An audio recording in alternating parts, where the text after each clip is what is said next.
सनातन संस्कृति में संस्कारों का बहुत महत्व है। मनुष्य वही जीवन धन्य है जो जिसका जीवन संस्कारित है। ये संस्कार होते क्या है और कितने होते हैं और उसका हमारे जीवन में क्या महत्व है और हमारे जीवन पर क्या प्रभाव पड़ता है, यह बहुत ही महत्वपूर्ण होने के साथ साथ वैज्ञानिक भी है। हमारे मनीषियों ने, ऋषि मुनियों ने जो व्यवस्थाएं दी है कि मनुष्य संस्कारित हो, तो उसके लिए उन्होंने 16 संस्कार बताए।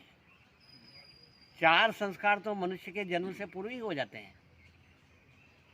16 संस्कारों में पहला संस्कार जो है वो है गर्भाधान संस्कार। दूसरा संस्कार होता है पुंसवन संस्कार। तीसरा संस्कार होता है सीमंतोन्नयन संस्कार। चौथा है जातकर्म संस्कार। पांचवा है नामकरण संस्कार। छठा है निष्क्रमण संस्कार। सातवां है अन्नप्राशन संस्कार और आठवां है मुंडन संस्कार।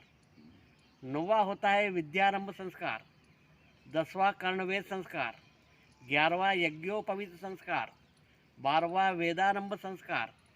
13वां केशांत संस्कार। 14वां समावर्तन संस्कार। 15वां विवाह संस्कार और 16वां होता है अंतिम संस्कार, जिसे दाह संस्कार कहते हैं, अंत्येष्टि कहते हैं। इस प्रकार से गर्भाधान से लेकर के जलाए जाने तक जीव के 16 संस्कार बताए गए हैं।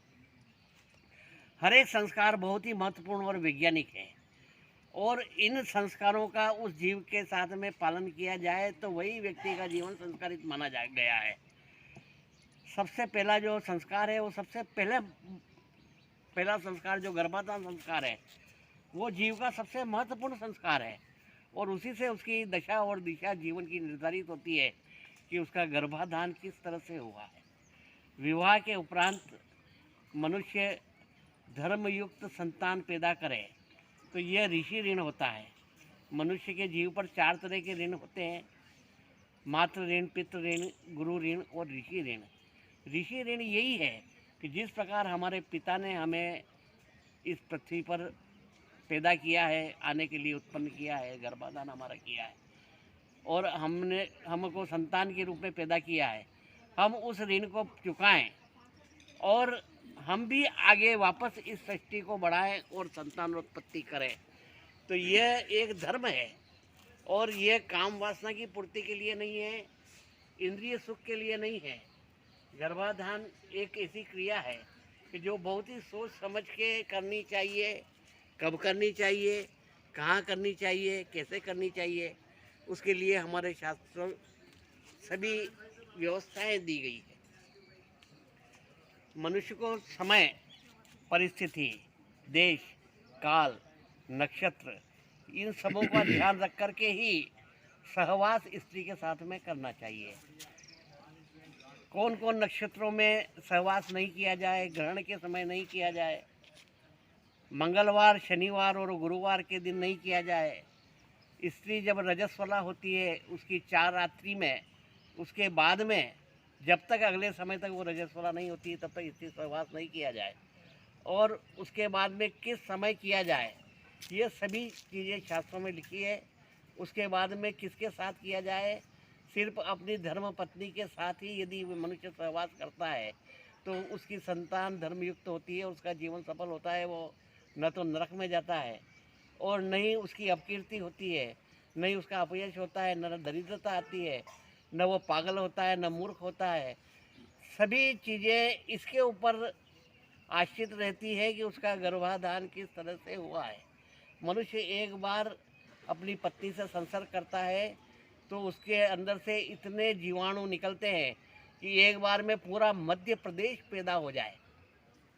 5 करोड़ जीवाणु निकलते हैं और उसमें से कभी किसी समय एक जीव एक डिंब से मिलता है और गर्भस्थिति होती है।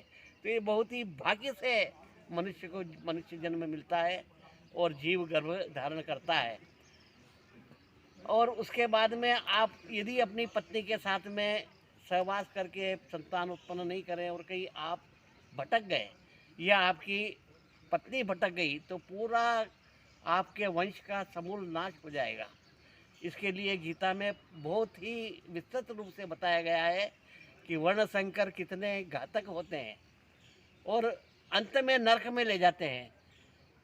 संकरो नरका ये वह कुलग्ना नाम कुलश्च, वो कुलग्न जो होते हैं, जो संकर के रूप में पैदा होते हैं, उससे दंती जाति धर्मा कुल धर्मा सनातना।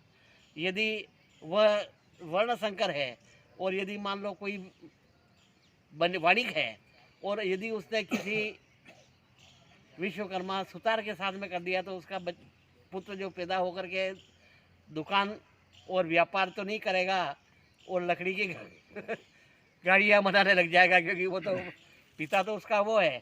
यदि कोई बहुत अच्छा संगीतज्ञ है, गीतकार है, गला अच्छा है और उसका लड़का नहीं गाता है तो कहता है यार इसके बाप के गुण आए ही नहीं, तो आएंगे कहाँ से कि उसकी बाप की औलाद है ही नहीं। यदि उसका किसी पड़ोस में संबंध हो गया और उससे उसका पुत्र प्राप्त हो गया और वो पड़ोसी मर गया तो लड़का तो उसका है और मरा पड़ोसी तो उसको मुंडन हो गया कि उसका बाप मर गया। बाप तो जिंदा है, पास में ही है, परंतु वो वहाँ पे शमशान घाट में उसको अंतिम क्रिया करेगा उसकी, जबकि उसका बाप जीवित है। और इसके बाद में यदि ऐसा नहीं हुआ, किसी अन्य जाति में हो गया, तो वो तो सनातनी का पुत्र है और उसे गाड़ दिया जाएगा।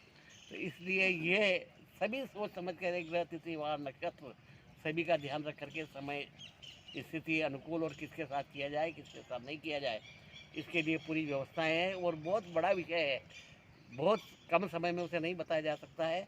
आज सिर्फ यही इतना बताएंगे। कल अगला संस्कार है पुंसवन संस्कार, वह वैज्ञानिक है, महत्वपूर्ण है और वो क्या है कल इसके बारे में बताएंगे।